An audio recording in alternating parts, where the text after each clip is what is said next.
오늘은 호세아 1장 2절로 3절의 말씀을 좀 읽으면서 말씀을 시작해 보도록 하겠습니다.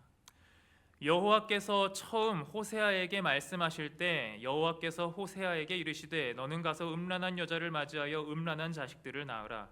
이 나라가 여호와를 떠나 크게 음란함이니라 하시니 이에 그가 가서 디블라임의 딸 고멜을 맞이하였더니 고멜이 임신하여 아들을 낳으매 라는 말씀입니다. 오늘은 하나님의 친구, 이미 제목을 다 보셔서 아시겠지만 하나님의 친구라는 제목으로 말씀을 좀 나누고자 합니다. 호세아 이야기는 다 아시죠? 한 번쯤은 다 들어보셨을 것입니다. 호세아 선지자가 누군지 몰라요? 모르는 사람도 있을 줄 알고 좋습니다. 모르면 또 모르는 대로 의미가 있겠네요. 호세아라고 하는 사람은요, 일단 성경에 이름이 있고요, 성경을 기록한 저자기도 하고요. 북방 이스라엘 이 여로보암 2세가 왕으로 있을 때, 뭐 외울 필요는 없습니다. 어쨌든 이 왕으로 있을 때 선지자로서 부름을 받은 사람입니다. 호세아는 선지자로 부름을 받았습니다. 그 당시에 이스라엘은 굉장히 잘 사는 나라였습니다. 잘 산다는 것은 물질적으로, 경제적으로 굉장히 풍요로운 나라였다는 말입니다. 그런데 아이러니하게도 여러분, 나라가 잘 살면 영적으로는 손해를 보는 경우가 많습니다. 그건 오늘날도 마찬가지예요. 사람들이 풍족해지면 희한하게 영적인 것에 관심을 덜 두게 되는 것 같습니다. 이 당시도 그랬어요. 영적으로 하나님을 멀리 떠나 있는 때였습니다. 그래서 하나님께서 이 선지자 호세아를 선지자로 부르시면서 미션을 주셨습니다. 항상 선지자들에게는 하나님 미션을 주시는데 처음으로 준 미션이 뭐였냐 하면, 우리가 본문에서도 읽었지만 창녀와 결혼해서 그냥 자식도 아니고 어떤 자식을 낳아라? 음란한 자식을 낳아라. 창녀랑 결혼하는 것도 이해가 안 가고, 아이를 낳는데 좀 건강하고 예쁜 아이를 낳아라도 아니고 음란한 자녀를 낳아라. 아니, 자녀를 음란하게 낳으라는 건 어떻게 낳으라는 겁니까? 그죠? 어쨌건 간에 하나님이 그런 명령을 주셨다는 거예요. 여러분, 다른 선지자들 한번 생각해 보시죠. 우리가 아주 유명하게 생각하는 선지자, 이사야 선지자, 에스겔 선지자, 이름만 들어도 얼마나 멋집니까? 이 선지자들은 선지자로 부름을 받을 때 하나님께서 당신의 그 놀라운 보좌도 보여주시고, 에스겔 선지자를 통해서는 막 희한한 막 천사들의 모습도 보여주시고, 그죠? 얼마나 멋진 모습을 보여주셨습니까? 그런데 그런 것도 아니었습니다. 예레미야 때처럼 내가 태어나기도 전에 너를 알았고 내가 너를 태어나기 전에 택했다, 이런 감동적인 말씀도 주지 않으셨습니다. 하나님은 그 모든 것들을 다 거두절미하고 호세아에게는 딱 음란한 여자를 만나서 음란한 자녀를 낳아라. 여러분, 이것은 참 이해하기 힘든 명령이고 선지자로서의 부름이 맞나 싶은 황당한 명령이었습니다. 여러분, 왜 하나님이 이런 일을 하도록 명하셨을까? 명확한 이유가 있었습니다, 여러분. 그것은 오늘 본문에도 있지만 그 나라가 여호와 하나님을 떠나서 크게 음란했기 때문이었습니다. 그것이 명확한 이유였어요. 제가 여러 교회를, 지금까지 이제 중화동교회 오기 전에 여러 교회를 사역을 했는데 특별히 좀 기관을 많이 다녔습니다. 학교도 다니고 학교 목회도 하고 병원 목회도 좀 제가 짧게 경험을 했습니다. 우리 양거승 원장님이 계시는 36서울병원. 그 36서울병원 원목실에 있을 때 이제 아침에 일정들이 많이 있어요. 그 중에 특별히 기억에 남는 일정이 뭐가 있었냐면, 이제 수술실에 아침에 수술을 첫 타임에 들어가시는 분들, 아침 8시에 딱 들어가시는 분들, 그분들에게 여러분들 수술실 앞에 가보셨죠? 가보신 분들 계시죠? 그러면 그 안에 못 들어가게 문이 이렇게 열렸다 닫혔다는데 아시죠? 그 안에는 관계자의 출입 금지, 그죠? 저는 그 안에를 들어가 봤습니다. 수술 안 받고 기도해드리러, 원목실 목사로서 기도해드리러. 거기 오시는 분들은요, 다양한 종교를 가지고 계신 분들인데 그분들은 뭐 기도해드리겠다 그러면 거절하는 분들이 단 한 분도 없어요. 자신이 불교든 뭐든 간에 기도해 드릴게요. 그러면 감사합니다. 그러고 받으시죠. 그 침대에 누워가지고 수술 이제 들어가기 몇 분 전에 어떤 분은 이제 눈물을 흘리시면서 참 저에게 인상 깊은 장소였습니다. 그런데 거기보다 더 기억에 남는 곳은 중환자실이었어요. 사실 중환자실은 진짜 갈 일이 없어요, 그렇죠? 가면 큰일 납니다, 여러분. 중환자실. 근데 중환자실도 딱 그 면회 시간에 맞춰서 원목실에서 다 갈 수도 없고 한 명 맡은 사람이 가서 기도를 해드립니다. 이제 그래서 저도 거길 들어가 볼 수 있는 기회가 있었어요. 여러분, 중환자실은 일반 병실하고는 다릅니다. 중환자실에 들어가 보신 분들은 아시겠지만 일단 조용해요. 사람의 말하는 소리가 들리지 않습니다. 중환자실에 계신 분들은 거의 다 산소 마스크를 하고 계시던지 의식이 없는 분들이기 때문에 말씀을 하실 수가 없어요. 의료진들도 뭐 이렇게 말을 많이 하지 않습니다. 그 중환자실은 기계음만 들려요. 삐삐 하는 소리, 호흡하는 소리, 이런 소리만 들립니다. 그리고 몸에 많은 의료 장비들을 붙이고 계십니다. 그걸 보면서 참 많은 생각을 했었죠. 여러분, 증세가 가벼운 환자라면 일반적인 방법으로 치료가 가능합니다. 이야기도 나누면서 그 사람의 상황을 살펴보면서 가능합니다. 하지만 중증 환자라면요? 중증 환자는 다른 방법으로 치료해야 합니다. 특별한 방법이 필요한 것이죠. 여러분, 호세아 당시에 이스라엘 백성들을 그 죄에 빠진 환자로 취급을 한다면, 환자라고 치자면 이 이스라엘 백성들은 일반적인 환자였을까요? 중환자였을까요? 이들은 중증의 환자였습니다. 이 나라가 여호와를 떠나서 크게 음란했다라고 했습니다. 크게 음란한 이 중환자 이스라엘 백성을 향해서 하나님께서는 그래서 극약 처방을 내리실 수밖에 없었던 거예요. 그들의 상태가 아주 중했기 때문에 그렇습니다. 왜 중했느냐? 두 가지가 있습니다. 첫 번째, 곡식과 새 포도주와 기름은 내가 그에게 준 것이요 그들이 바알을 위하여 쓰는 과 금도 내가 그에게 더하여 준 것이거늘 그가 알지 못하도다. 여러분, 저희 집에 아이들이 몇 명 있습니까? 아시죠 이제? 저희 집에 3명의 아이들이 있습니다. 다자녀, 아주 복이 많은 집안이죠. 복이 많은 만큼 돈도 많이 필요합니다. 여러분이 아이들을 1년 키우는데 돈이 얼마 정도 들까요? 제가 셈을 해보진 않았습니다. 하지만 많이 기도하게 하시죠, 우리 하나님께서. 계산 안 해봤어요. 네, 계산할 필요도 없고요.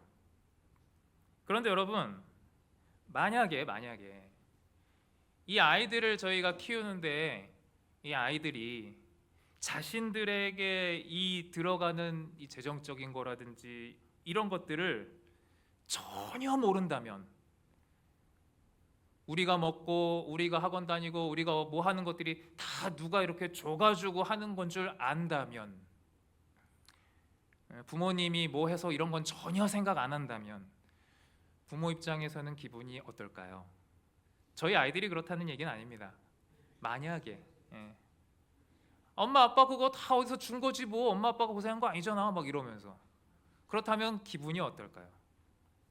참 씁쓸할 겁니다. 저희 아이들이 그러지 않아서 다행이에요. 저희 아이들은 참 잘 알아줍니다. 때로는 본인들이 받은 용돈, 설 명절 용돈 이런 것도 이 집안을 위해서 기부하기도 합니다. 잘하고 있어요. 앞으로도 잘하라는 얘기로 이렇게 얘기하는 겁니다. 우리 다른 집들도 그렇게 한번 잘해 보십시오. 더 큰 게 나올 수도 있습니다. 어쨌건 간에 만약에 내 부모가 나에게 해준 것이 당연한 것이고 그거 다른 데서 준 거 아니에요? 막 이렇게 해버린다면 여러분, 그 상태 심각한 겁니다. 그 아이들은 그건 교육을 시켜야 되는 거예요. 아유 귀여워 이렇게 할 게 아닙니다. 그건 당시 이스라엘 백성이 그랬다는 거예요. 그런데 자기들이 쓰는 것, 자기들이 누리는 것, 하나님께서 더하여 준 것, 심지어는 바알 우상을 숭배하는데 쓰는 것까지도 내가 준 건데 하나님 얘기하시는 거예요. 근데 그걸 모른다는 거예요. 중증인 것이죠. 생명의 근원이 누군지, 그들의 필요를 누가 공급하시는 건지 전혀 모르고 살아가는 중증 환자였다는 것입니다. 아주 심각한 것이죠. 또 한 가지 그들의 상태는, 중요한 상태는 뭐였냐? 바로 음행입니다.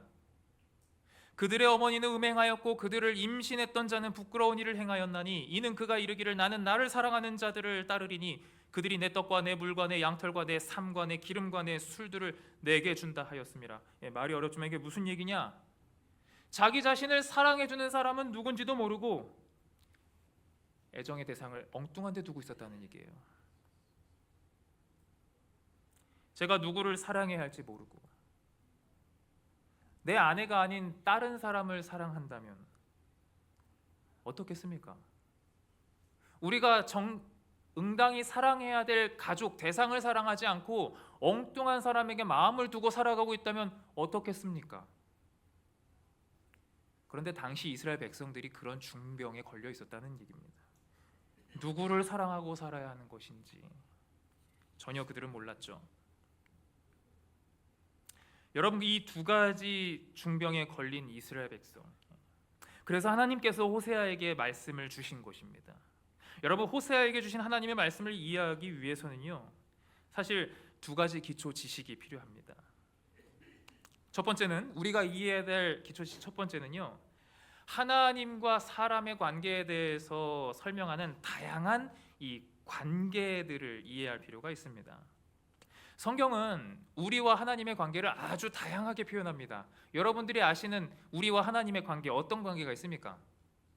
일단은 부모와 자녀의 관계가 있습니다. 또 창조주와 피조물의 관계가 있죠. 또 어디서는 왕과 신하의 관계가 있습니다. 아주 여러 가지 관계들이 성경에 나와 있어요. 제가 좀 정리해 보자면 이 정도. 창조주와 피조물, 당연한 것이죠. 아버지와 자녀의 관계, 좋은 것을 조건 없이 주시는 분으로서, 또 특별히 어머니와 자녀의 관계로도 표현을 합니다. 이게 잘못 이해돼서 어느 교회에서는 이거 어머니 하나님을 만들어내 가지고 약간 문제가 되는데, 그런 것이 아니라 자식을 향해서 오래 참고 긍휼히 여기시고 아낌없이 사랑을 주시는 분으로서의 모습을 보여주신다는 거예요. 또 남편과 아내로서, 이 부부로서 정말 비밀이 없이 친밀한 관계잖아요, 그죠? 여기 답이 없으세요? 우리 부부 되신 분들 그러잖아요. 비밀 없으시잖아요. 없어야 되잖아요. 이렇게 질문을 드려야 되는군요. 비밀이 없어야 되는 거죠. 친밀해야 되죠. 바로 그런 관계를 이야기하는 것이고요. 또 스승과 제자, 항상 우리에게 진리를 가르쳐 주시는 분이시죠. 아까 얘기했던 왕과 신하, 혹은 주인과 종의 관계, 우리가 따를 만한 대상, 우리가 섬길 만한 대상으로서의 하나님, 그리고 친구의 관계, 마음을 나눌 수 있는. 여러분, 우리에게는요, 이 다양한 관계들이 필요합니다. 어느 하나의 관계만을 가지고 평생 살아가는 사람은 없습니다. 내가 부부의 관계만 맺으면 끝이지 하고 친구 아무도 사귀지 않으면 안 됩니다. 그렇죠? 우리에게는 부모, 선생님, 친구, 배우자 다 필요하듯이 하나님과의 관계에 있어서도 이런 다양한 관계가 다 필요한 것입니다. 여러분들은 이 정리된 7가지 중에 혹시 내가 느끼는 하나님은 어떤 관계의 하나님으로 더 많이 여겨지시나요? 친구? 아니면 아버지와 자녀? 여러분이 호세아서는 그렇다면 하나님과의 관계가 어떤 관계로 묘사되고 있는 것 같습니까? 이 중에서 바로 남편과 아내의 관계, 부부의 관계죠. 조금 뒤에 이 부분을 다시 한번 살펴볼 것입니다. 우리가 두 번째로 알아야 될 지식은 여러 관계가 있었다는 것, 그리고 두 번째로 알아야 될 지식은 구약시대 선지자의 역할에 관한 것입니다. 선지자란 어떤 사람인가? 먼저 여러분, 구약시대에는요, 크게 두 가지 영적 지도자가 있었어요. 지금 방금 말씀드린 대로 선지자가 있었고 비슷하게 제사장이 있었습니다. 여러분, 제사장, 선지자 다 아시죠? 제사장하고 선지자하고 차이가 뭡니까? 제사장과 선지자, 이게 비슷한 듯 하지만 다릅니다. 이게 좀 표를 제가 정리했는데 간단하게 말씀드리자면, 제사장은 중지하는 사람이요, 선지자는 말하도록 부름을 받은 사람입니다. 제사장은 사람을 대표해서 하나님께 제사를 올리는 사람입니다. 선지자는 하나님을 대표해서 하나님의 말씀을 전하는 사람입니다. 제사장의 이미지는 변호하고 중재하고 용서합니다. 그래서 우리는 예수님을 하늘에 계신 대제사장으로 묘사를 하죠. 우리를 대신해서 변호하시고 중재하시고 용서하십니다. 선지자는 하나님의 말씀을 전하는 입장이다 보니까 경고하고 책망하고 심판하는 입장에 있습니다. 제사장의 자격은요, 나이나 성별, 지파 제한이 있었습니다. 제사장은 아무나 할 수 없었습니다. 선지자는 나이나 성별, 지파의 제한이 없었습니다. 그래서 성별의 제한도 없었기 때문에 여러분들이 아시는 대로 여선지자들도 많았습니다. 굉장히 많은 다른 점들이 있죠. 여러분, 호세아는 제사장이었다고요? 선지자였다고요? 네? 선지자였습니다. 네, 선지자였습니다. 여기에 의하면 호세아는 사람들의 말을 사람들을 대표해서 하나님께 전달하는 입장이 아니라 선지자로서 하나님의 말씀을, 하나님의 마음을 백성들에게 전달하고 보여줘야 되는 입장이었습니다. 그것도 밋밋하게 하면 안 돼요. 이 설교자가 하나님의 말씀을 전할 때 역동적으로 전해야 되는 것처럼, 뭐 수업하는 거 판서하듯이 가는 가고 나는 나고 다는 다고 이러면 재미없잖아요, 여러분. 그렇죠? 그런 것처럼 선지자도 생생하게 보여줘야 됐어요, 하나님의 말씀을요. 그래서 하나님은 호세아를 통해서 이스라엘 백성, 이 백성이, 들어야 될 백성이 절대 잊지 못할 방법으로 말씀하신 것입니다. 왜냐? 상식적인 치료 방법으로는 통하지 않기 때문에. 그들의 눈과 귀가 다 죽어 있어서 상식적인 방법은 먹히지 않기 때문에. 하나님께서 호세아가 창녀와 결혼해라. 어쩌면 지금 여기 앉아있는 어린이들, 학생들 중에 창녀가 뭐예요 하는 친구들도 있을 것 같아요, 생각해보니까. 이 창녀와 결혼하도록 하신 것은요, 충격요법인 거예요. 그러니까 극약 처방인 것이죠. 그리고 하나님의 명령에 따라서 호세아는 이 창녀 고멜과 결혼을 합니다. 여러분, 호세아는 전혀 자신의 취향이 아니었어요. 그 여인이요. 창녀라뇨. 호세아가 기쁜 마음으로 결혼식을 올렸을까요? 어쩌면 저런 표정으로 결혼하지 않았을까요? 난 그래도 하나님을 믿는 사람인데, 하나님 정말이에요? 정말 이런 여자랑 결혼하라고요? 어쩌면 가장 기뻐야 될 그 순간 가장 슬픈 결혼식이 됐는지도 모르겠습니다. 원하지도 않는 사람이요, 자기가 평소에 사모하지도 않는 모습이었던, 그리고 사랑하지도 않는, 제일 중요한 거예요, 사랑하지도 않는 배우자였다는 거죠. 자, 호세아는 그렇다 칩시다. 우리는 아무래도 호세아의 마음에 더 대입되기가 좋을 것 같아요. 하나님의 입장, 하나님의 자녀의 입장에서 보기에. 우리가 호세아만 생각해서는 안 됩니다. 고멜은요, 고멜의 입장을 한번 생각해 보세요. 고멜의 마음이 어땠을까요? 아, 땡 잡았다 이렇게 생각했을까요? 야, 내가 이렇게 번듯한 남자를 만나가지고 이렇게 생각했을까요? 나 결혼도 못할 줄 알았는데. 여러분, 뭐 그랬을 수도 있을 것 같습니다만, 그때 호세아와 고멜을 바라보는 이스라엘 백성들 무슨 생각을 하고 있었을까요? 여러분, 이 모습을 보면서 이스라엘 백성들은요, 호세아를 통해 하나님을 바라봐야 했고, 고멜을 통해서는 자기 자신들의 모습을 비춰봐야 했어요.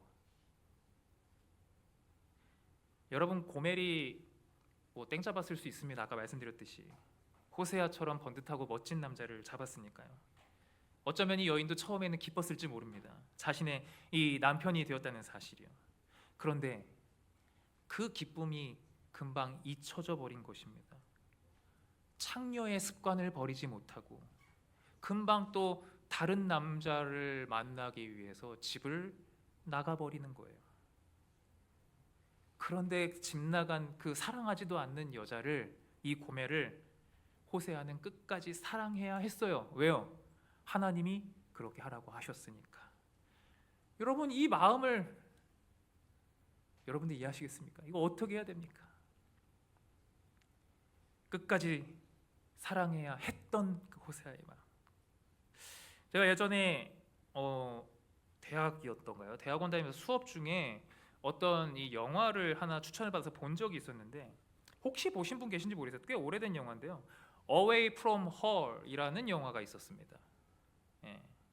Away from Her이라는 영화, 이게 우리말로 말하자면 뭐 그녀를 떠나다 뭐 그런 의미가 되겠네요. 그렇죠? 이게 무슨 내용이냐면요, 한 부부가 있었어요. 여기 포스터에 나오는 할아버지 할머니가 부부입니다. 44년을 서로 사랑하면서 멋지게 부부로 살았어요.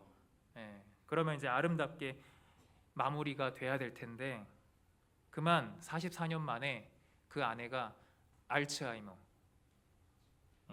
우리가 말하는 치매에 걸린 것입니다. 이 아내가, 아주 고상했던 이 아내가 자신의 남편에게 피해를 주기 싫어서 정말 애정을 가지고 살았었지만 너무 사랑했기 때문에 자원해서 한 요양원에 자신이 들어가겠다 그러고 아내가 들어갑니다. 남편은 절대 안 된다 그랬죠. 내가 당신을 다 돌보겠다, 내가 사랑으로 자기를 얼마든지 감싸줄 수 있다 했지만 아내가 그러지 말자, 그리고 본인 스스로 요양원에 들어갑니다. 근데 이 요양병원에 규칙이 있었는데, 그 규칙 중에 하나가 뭐였냐면요, 입원한 환자의 적응을 위해서 처음 한 달간 동안은 이 외부에 있는 보호자와의 연락을 하지 않는 것이었어요.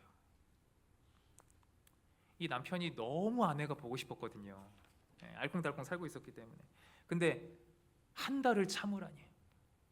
어쩔 수 없이 이 남편은 보고 싶은 아내에게 연락을 정말 너무 하고 싶었지만 병원 규칙상 한 달을 참아냈습니다. 그리고 한 달 뒤에 멋지게 꽃을 사들고 병원을 찾아갑니다. 그런데 이 아내가 한 달 만에 남편을 못 알아봅니다. 남편을 알아보지 못할 뿐만 아니라 그 병원 안에 입소해 있던 다른 한 남자 환자와 사랑에 빠져 있는 것입니다. 이 남편은 치매 때문에 그러려니 생각하고, 자신을 기억하지 못하는 아내가 계속 얼굴을 보여주고 얘기해주고 과거에 있었던 이야기들을 해주면 기억하겠지라고 생각하면서 하루가 멀다 하고 아내를 찾아갑니다. 하지만 이 아내는 사랑에 빠진 그 남자 환자에게만 신경을 쓰는 거예요. 그러다가 그 입원해 있던 다른 남자 환자가 집으로 돌아가게 됩니다. 이제 병원에서 퇴원을 하게 된 거죠. 그러자 그 아내가 그 남자를 그리워하면서 저렇게 몸져 눕게 됩니다. 그 남자가 보고 싶어서, 남편이 아니라. 남편이 옆에서 아무리 잘해줘도 아내는 점점 야위어가는 것입니다. 마침내 남편은 그 남자의 집으로 찾아가게 되죠. 남편이 그 남자 환자의 집으로. 그리고 자초지종을 설명합니다. 자신이 그 여자의 남편이고 이러이러 해서 지금 우리 아내가 많이 힘들어하니 와서 내 아내를 만나달라고. 그래서 그 남자의 남편 아내와도 이야기를 한 뒤에 그 남자를 아내가 있는 병원으로 데리고 옵니다. 자신이 사랑하는 아내에게 그 남자를 보여주기 위해서 말이죠. 그리고 그 남자를 아내가 있던 병실 문 앞까지 데리고 오는 것으로 이 영화는 끝이 납니다. 참 마음이 아프더라고요. 다른 사람을 사랑하는 아내를 지켜보아야 하는 남편의 마음, 병이지만, 자기가 의도한 게 아니지만, 그런 상황이 여러분 이 영화의 이야기뿐만이 아니라 호세아, 이 성경의 이야기에서 실제로 일어난 거예요. 호세아의 삶 가운데 일어난 거예요. 다른 남자들을 사랑하던 고멜을 지켜봐야 했던 호세아의 마음이 어떻겠냐는 겁니다. 그리고 그 고통스러운 마음은 바로 하나님의 마음이었다는 거예요. 하나님 신부로 언약을 맺었던 이스라엘 백성에게 하나님보다 더 사랑하는 대상이 생긴 것입니다. 하나님을 잊었어요. 이건 완벽한 병이었죠. 한둘이 아니었습니다. 영화에서는 하나였죠. 이스라엘 백성은 한둘이 아니었다고요. 돈을 사랑하고 지위를 사랑하고 쾌락을 좋아하고 이방 신들을 섬기고 세상의 모든 것들이었어요. 하나님을 제외한 모든 것들. 하나님이 그걸 보시면서 얼마나 마음이 아프셨겠냐고요. 그래서 하나님께서는 호세아 2장 6절에서 내가 가시로 그 길을 막으며 담을 쌓아 그로 그 길을 찾지 못하게 하겠다고 말씀하셨습니다. 짝사랑하시는 하나님이 사랑하는 자들이 딴 길로 가지 못하도록 내가 막으시겠다고 말씀하십니다. 이 하나님의 마음이 좀 느껴지세요? 그 길을 막고 싶은 그 마음이? 여러분, 당시 고멜과 같은 삶을 살았던 이스라엘 백성들의 이 모습이 왜 이 성경에 기록되어 있겠습니까? 우리의 모습과 크게 다르지 않기 때문에 그렇습니다. 여러분 혹시 짝사랑해 보셨나요? 네. 그래요? 의외로 앞쪽에서 대답이 나와서 약간 당황했는데. 그래요? 짝사랑. 예. 참 마음 아픕니다. 예. 힘이 들어요. 상대방이 알아주지 않으면 참 그것만큼 쓰린 마음이 없습니다. 짝사랑하는 사람은 서로의 마음이 통하는 쌍방의 사랑이 되기를 원합니다. 하나님이 그렇게 우리를 향해서 원하고 계십니다. 우리 아버지 하나님의 마음을 더 아프게 하지 마시고 하나님을 짝사랑하게 두지 마시길 바랍니다. 하나님이 남편으로서 하나님보다 다른 대상을 더 사랑하는 이스라엘 백성을 끝까지 사랑하시는 모습이 우리에게 감동을 주는 거예요. 그렇다면 호세아는 뭐겠습니까? 호세아가 그 하나님의 제안을 거절할 수 있었을까요? 그럼요. 다른 방법은 없습니까? 라고 거절할 수 있었죠. 그도 요나처럼 다른 길 선택할 수 있었습니다. 하지만 그는 순종했어요. 호세아가 그런 결혼을 받아들였어요. 그렇다면 여러분, 호세아에게 남는 건 뭐겠습니까? 한번 생각해 보시죠. 호세아에게도 축복이 있었나요? 아니면 선지자니까 무조건 희생하고 끝난 인생이었을까요? 여러분, 회사 사장이 그 사원을 내가 전폭적으로 어떤 사원을 내가 믿는다, 신뢰한다 라는 의미로 그 회사의 사장이 줄 수 있는, 사원에게 줄 수 있는 최고의 선물은 뭐가 있겠습니까? 우리가 사원으로서 기대하는 것들은 보너스, 아니면 휴가, 이런 것들이 있을 수 있겠죠. 아니면 승진, 그죠? 학교의 선생님들이 학생을 내가 너를 믿고 신뢰한다라는 의미로 학생에게 줄 수 있는 최고의 선물은 뭐겠습니까? 사실 선생님들이 학생을 믿고 신뢰할 때 줄 수 있는 것은 특별한 어떤 임무입니다. 반장으로 임명을 한다든지 아니면 뭔가 중요한 임무를 학생에게 주는 거예요. 그게 특별한 것입니다. 선물이죠. 세상은 사람에 대한 신뢰가 클수록, 그 사람을 인정하면 할수록 그 사람에게 더 많은 혜택과 동시에 더 많은 기회를 부여합니다. 그래서 많은 사람들이 남에게 신뢰받기 위해서 아침부터 저녁까지 애를 쓰고 사는 거죠. 그렇다면 우리가 하나님을 신뢰하고 또 하나님께서 우리를 신뢰한다고 생각했을 때 하나님이 당신의 신뢰하는 신자에게 줄 수 있는 가장 큰 영예는 여러분 뭐라고 생각하십니까? 하나님이 자신이 믿는 사람에게, 여기 앉아 계신 어떤 분에게 줄 수 있는 가장 큰 영예, 어떤 보너스인가요? 편안하게 사는 삶인가요? 그런 걸 우리가 원할 수도 있습니다. 그런데 여러분, 말씀은요, 하늘이 줄 수 있는 가장 큰 신임은 이것이라고 얘기합니다. 하늘이 사람에게 줄 수 있는 모든 선물 중에서 그리스도와 더불어 그의 고난에 동참하는 것이 가장 가치 있는 신임이요, 가장 높은 영예이다라고요. 여러분들이 원하지 않는 문장이 나왔나요? 그의 고난에 동참하는 것. 여러분들은 하나님으로부터 이 영예를 받고 싶으십니까? 이게 선물로 여겨지십니까? 고난에 동참한다. 뭐 어떤 분은 예라고 하실 수 있고 어떤 분은 지금 답이 없는 분들은 아니라고 생각하실 수도 있어요. 여러분, 내가 조건 실건 여러분 고난에 동참하는 것이 그게 왜 높은 영예가 됩니까? 그게 왜 선물이 됩니까? 우리는 그렇습니다. 사람은 경험해보지 않으면 피상적으로 알게 돼요. 자식이 어떻게 부모의 마음을 알게 될까요? 엄마 속을 많이 썩이던 딸이 어떻게 하면 엄마의 그 마음을 이해하게 될까요? 너 어떻게 아니? 엄마 속을 많이 썩이던 딸이 엄마 마음을 가장 쉽게 이해하는 방법은 자기 같은 딸을 낳아서 키워보는 거죠. 네, 맞아요. 그걸 경험해 봐야 알죠. 이건 악담이 아니야, 그죠? 우리 어머니들 이거 악담 아니잖아요, 그죠? 너 같은 딸 끼워봐라, 이거 악담 아니에요. 그걸 경험해서 내 마음을 알아달라는 거예요.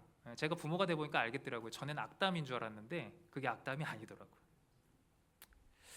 맞아요. 부모가 겪은 그 경험, 그걸 내가 경험했을 때 우리는 그 마음을 잘 알 수 있어요. 그렇다면 여러분, 하나님을 믿는 사람들이 어떻게 하면 하나님의 마음을 잘 알 수 있을까요?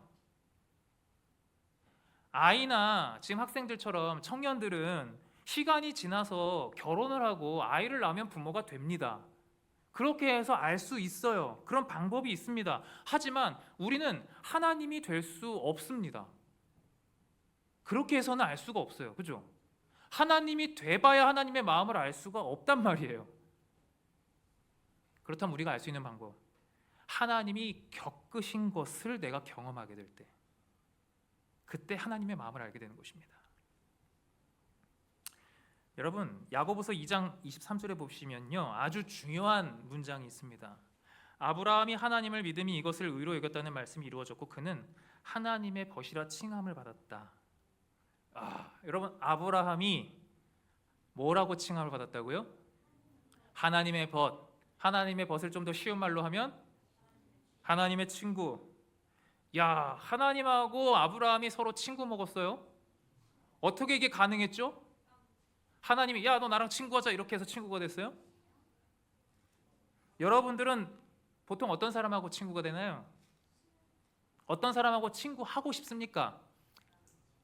뭐 예를 들면 부모님이 어떤 학생한테 야, 저 집 애가 참 참하고 착해 보이고 공부도 잘하는 것 같던데 보니까 학원도 열심히 잘 다니고 너 걔랑 친구해.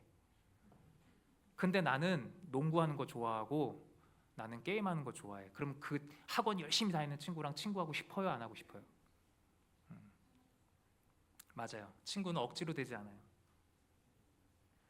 친구는 서로 마음이 통해야 돼요. 마음이. 그렇다면 하나님과 아브라함이 마음이 통했습니까? 네, 통했어요. 어디서 통했냐? 바로 이 사건을 통해서 통했습니다. 이게 무슨 사건입니까? 아브라함이 자신의 아들 이삭을 제물로 바치는, 이거 너무 힘든 미션이었죠. 정말 아끼고 아끼던 자신의 사랑하는 자녀를 이걸 어디다 비유할 수 있을까? 이번 설 명절 때 우리 학생들 이번 설 명절 때 특별하게 부모님이 선물로, 이건 상상만 하세요, 아이폰 17 신형을 선물로 딱 주셨어. 120, 100 한 200만 원 되는 거를 말이죠. 야, 너무 감사합니다. 이거 정말 너무 귀한 핸드폰이야. 근데 아버지가 바로 그날 저녁에 이거 가지고 가서 돌로 찍어라. 그러면 여러분 하실 수 있겠어요? 힘든 일이에요. 힘든 일이에요.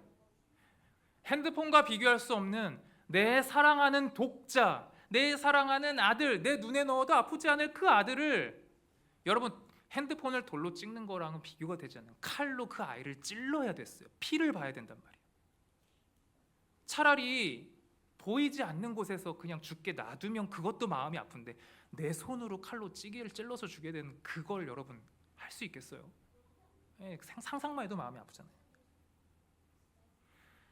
그 힘든 명령에 아브라함은 순종했어요. 칼날이 그 목까지 내려갔는지도 몰라요.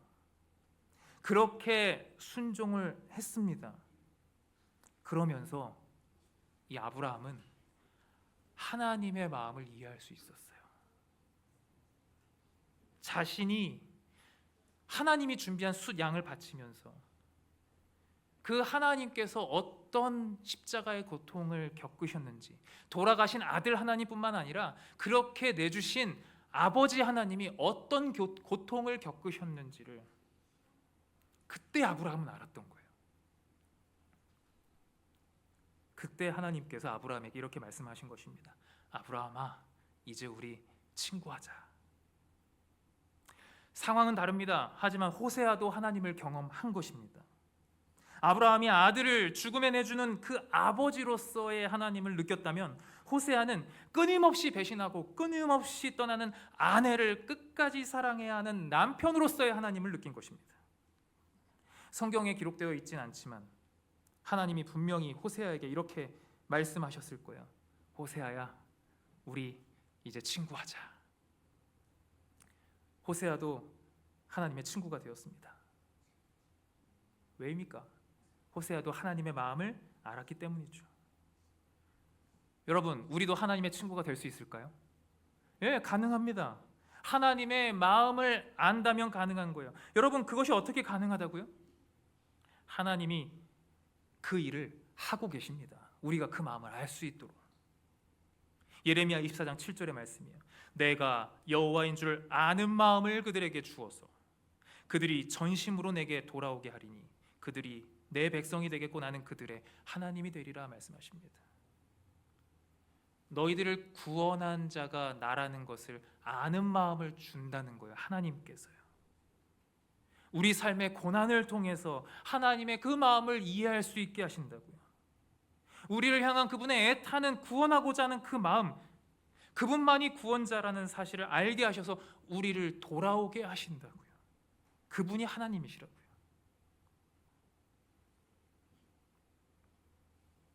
바울은 이것을 경험하고 이렇게 고백했습니다. 누가 주의 마음을 알아서 주를 가르치겠느냐? 그러나 우리가 그리스도의 마음을 가졌느니라.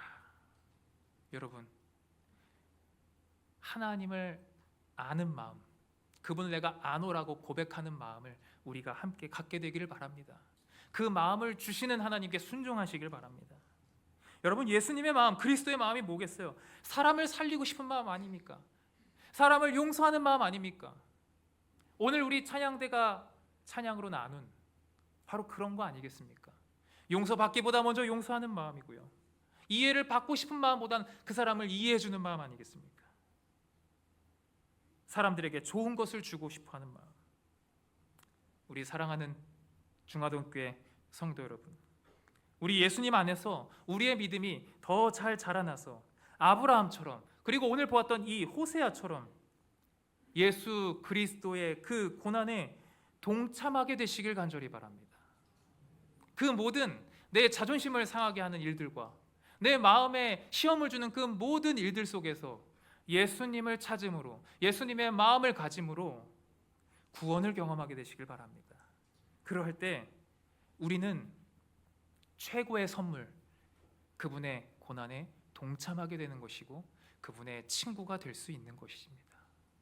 우리 부디 하나님의 마음을 이해하시는 하나님의 친구로서 한 주간의 삶을 살아가게 되시기를 간절히 바라면서 말씀을 마치겠습니다.